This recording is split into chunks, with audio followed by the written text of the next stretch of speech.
ప్రభాకర్ రావుని విచారణ చేస్తున్న క్రమంలో ప్రభాకర్ రావు చెప్పిండట నా ఫోన్ని డీజీపీ నా ఫోన్ కాదు ఈ ఫోన్లు ట్యాప్ చేయమన్నది ఫోన్లు ఎవరి ఆధ్వర్యంలో ట్యాప్ చేసినట్టు డీజీపీ ఆధ్వర్యంలో ఆయన మీద దోషేసిండట. ఇగో నాటి డీజీపీ చెబితేనే ట్యాపింగ్ చేశా సిట్ విచారణలో ప్రభాకర్ రావు కొత్త పల్లవి. ఇప్పుడు వెరీ ఇంట్రెస్టింగ్, చాలామందికి నేను నిన్న కూడా ఒక వీడియో చేసిన దీని మీద. కానీ ఇక్కడ జరగబోయేది ఏంటంటే ఒక రకంగా చెప్పాలంటే ప్రభాకర్ రావు మరి ఎవడు సలహా ఇస్తున్నాడో వీళ్ళకి ఏమో అర్థం కావట్లేదు. ఫ్రస్ట్రేషన్లో ఏం డెసిషన్ తీసుకుంటున్నారు, సలహాలు ఇస్తున్నారో కానీ ఈయన అనుకుంటున్నాడు నేను డీజీపీ మహేందర్ రెడ్డిని అంటే మాజీ డీజీపీ మహేందర్ రెడ్డిని నేను ఇరికిచ్చినా అనుకుంటున్నాడు. కానీ ఈయన ఇరికిచ్చింది కేసీఆర్ని. ఇంకొక యాంగిల్ కూడా ఉన్నది ఇందులో, ఇంకొక యాంగిల్ కూడా ఉన్నది. నేను నిన్న కూడా డీజీపీని ఇరికిచ్చిన మాజీ డీజీపీని ఇరికిచ్చిన ప్రభాకర్ రావు అని ఒక వీడియో చేసిన.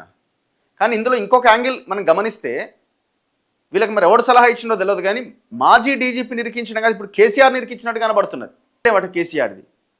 మరి ఇప్పుడు డీజీపీ మహేందర్ రెడ్డే ఆదేశాలు ఇచ్చిండు ఎవరికి, మన ఈయనక అనుకుందాం. మరి మాజీ డీజీపీ మహేందర్ రెడ్డికి ఆదేశాలు ఇచ్చింది ఎవరు కేసీఆర్ ఆదేశాలు ఇచ్చినట్టే కదా. మరి అల్టిమేట్గా ప్రభుత్వ పెద్ద ఆయన ఇచ్చింది తప్పితే ఇంకెవరు ఇస్తారు?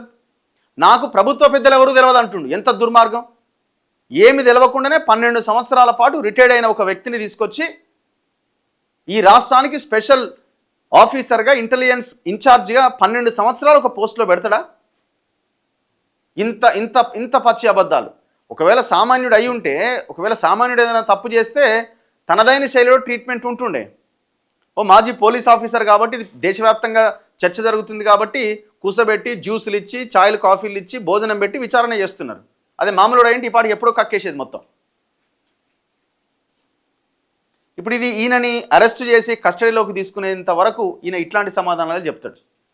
సో మరి సిట్ సుప్రీంకోర్టుకి వెళ్ళాలి. సుప్రీంకోర్టు ఆగస్టు 5వ తేదీ దాకా ఆయన అరెస్ట్ చేయొద్దని చెప్పింది. దాన్ని సుప్రీంకోర్టు రద్దు చేస్తే అప్పుడు కానీ ఈయన అరెస్ట్ కాడు.